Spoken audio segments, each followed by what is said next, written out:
తాకట్టులో ఉన్న బంగారాన్ని విడిపించి ఆ రోజు ఆన్లైన్ రేటుకే మేము కొంటాం. Sharma gold company. తండ్రి, కూతురు మరియు భార్య వీళ్ళు ముగ్గురు చనిపోవడం వల్ల వాళ్ళకున్న ఏకైక కుమారుడు ఒక్కడు, ఆ పిల్లాడు అనాథగా మారాడు.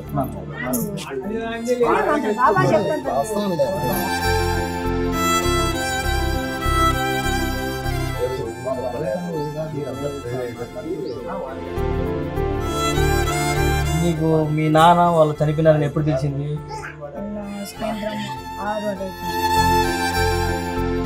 ప్రస్తుతం మనం కాశీనేని మండలం చిన్నాయపల్లి గ్రామంలో ఉన్నాము.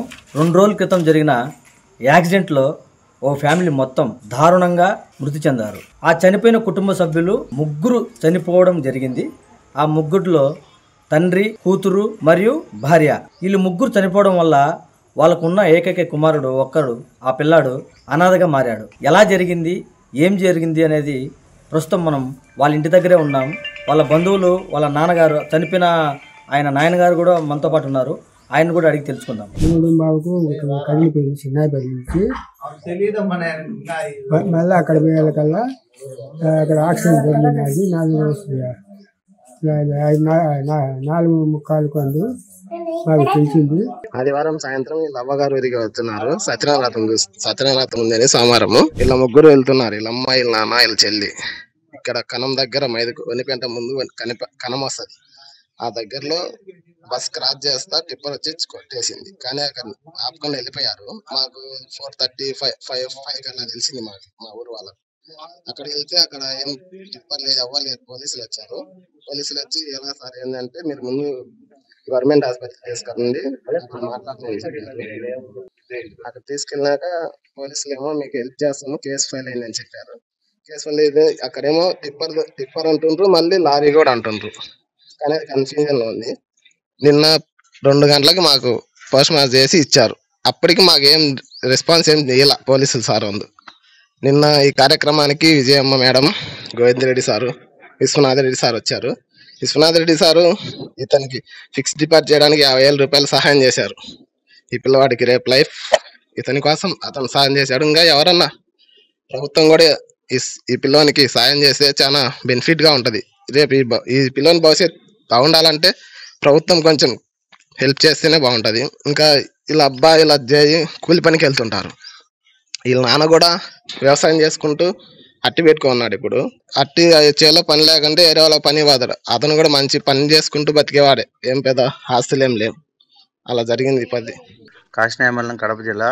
గురాల శరగారి శ్రీనివాసరెడ్డి వాళ్ళ దంపతులు ఆదివారం సాయంత్రం 4:30కు చిన్నాయపల్లి నుంచి బయలుదేరి పోతుండగా అక్కడ మైదుకూరు ఎద్దడు కణం దాటిన తర్వాత అకస్మాత్తుగా లారీ యాక్సిడెంట్ అయ్యి అక్కడే భార్య, భర్త, కూతురు ముగ్గురు ఆన్ ది స్పాట్ లో డెడ్ అయి చనిపోయినరు. ఆ తర్వాత పోలీసులని ఇన్వెస్టిగేషన్ చేయంగా వాళ్ళు ఇంకా మాకు ఏమీ సమాచారం ఇవ్వలేదు. ప్రభుత్వం తరఫున అందరూ సహకరించి వాళ్ళ కొడుకు ఒకడు ఉన్నాడు. కొడుకు ఆల్రెడీ చదువుకుంటా 9th క్లాస్ చదువుతా ఉండు. అతనికి ఏమన్నా ఉంటే ప్రభుత్వం తరఫున ఆర్థిక సాయం చేయాలి. వాళ్ళని ఏదైనా చదువు పరంగా కానీ అన్ని చూసి ప్రభుత్వం కూడా ఆదుకోవాలి. మా అక్క, బావ, కుమార్తె ఫంక్షన్ కి వెళ్తా మార్గ మధ్యలో కనం దగ్గర చనిపోయిండ్రు యాక్సిడెంట్ అయ్యి. వాళ్ళ తరఫు ఇంకా కుమారుడు మిగిలి ఉండి, కుమారుడికి ఏదైనా ఆర్థిక సహాయం కానీ, ఎడ్యుకేషన్ సహాయం కానీ ప్రభుత్వం ద్వారా, మిగతా నాయకుల ద్వారా ఎడ్యుకేషన్ కి ఆర్థిక సహాయం కోసము ప్రెస్ మిగతా వాళ్ళందరూ సహాయం చేస్తూ కోరుకుంటున్నాం. పెన్షన్ పోతా 5 కోట్ల దగ్గర స్థలం దగ్గర పోతా యాక్సిడెంట్ జరిగి ముగ్గురు చనిపోయినారు. మేము అనాథలము, మనవడు, నేను, ముసలాయన అనాథలమైనము. మీ తరఫున ఏదన్నా కానీ మాకు సాయం, ప్రజలు కానీ ఎవరన్నా కానీ తరఫున ఆయన మాకు సాయం చేయమని కోరుతున్నాం. వైఎస్ఆర్సీపీ 2వ సమన్వయకర్త నల్లారి విశ్వనాథరెడ్డి గారు కూడా మనతో పాటు ఉన్నారు. వారిని కూడా అడిగి తెలుసుకుందాం.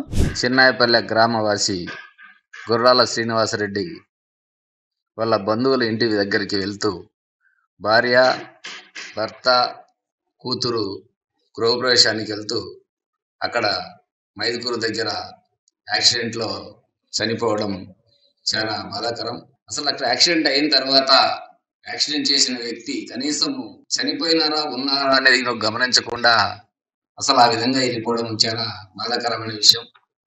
కానీ తొందరలో పోలీసు వారు ట్రేస్ అవుట్ చేసి వారికి తగిన పనిష్మెంట్ ఇప్పించి ఆ కుటుంబాన్ని ఆదుకోవాలని కోరుకుంటున్నాను. అదేవిధంగా ఆ ఊరికి వెళితే ఊరంతా శోక సముద్రంలో పాపం అందరూ ఏడుస్తున్నారు. నా మనసు కలిసివేసింది. దేవుడు ఆ కుటుంబాన్ని, ఆ ముసలి వాళ్ళను ప్లస్ ఆ చిన్న బాబును 9వ తరగతి చదువుకుంటున్నాడు శ్రీనివాస్ రెడ్డి కుమారుడు. నాకు చాలా బాధ కలిగించి నా వంతు సహాయంగా ఒక 50,000 రూపాయలు కూడా నేను అక్కడనే వితరణ చేయడం జరిగింది. ఆ దేవుడు ఆ కుటుంబాన్ని మనోధైర్యాన్ని ఇచ్చి కాపాడాలని కోరుకుంటూ, అదేవిధంగా ఆ పిల్లవారికి కూడా భవిష్యత్తులో ఏదైనా అవసరం ఉంటే ఆ పిల్లవాడిని ఆదుకుంటానని సుమన్ టీవీ ద్వారా తెలియజేసుకుంటూ సెలవు తీసుకుంటున్నాను. ఏం పేరు చిన్న నీ పేరు? జగదీప్ రెడ్డి. ఎన్నో తరగతి చదువుతున్నావు? 8th class. ఎక్కడ చదువుతున్నావు? కాజీపేట. నీకు మీ నాన్న వాళ్ళు చనిపోయినారని ఎప్పుడు తెలిసింది? ఇప్పుడు నువ్వు ఎవరి దగ్గర ఉంటున్నావు? తన అమ్మ నాన్న లేని ఆ లోటైతే ఖచ్చితంగా ఈ పిల్లాడిలో కనిపిస్తూనే ఉంది. కనీసం ఏం జరిగింది, ఎలా జరిగింది అనే ఆలోచన కూడా ఈ పిల్లాడికి లేదు. ఏమీ మాట్లాడలేని పరిస్థితిలో ఉన్నాడు. ఏం మాట్లాడినా కూడా ఈ పిల్లాడి దగ్గర ఏడుపు తప్ప మరి ఏ మాట రావట్లేదు. కెమెరామెన్ రామ్తో మీ నరసింహ, సుమన్ టీవీ.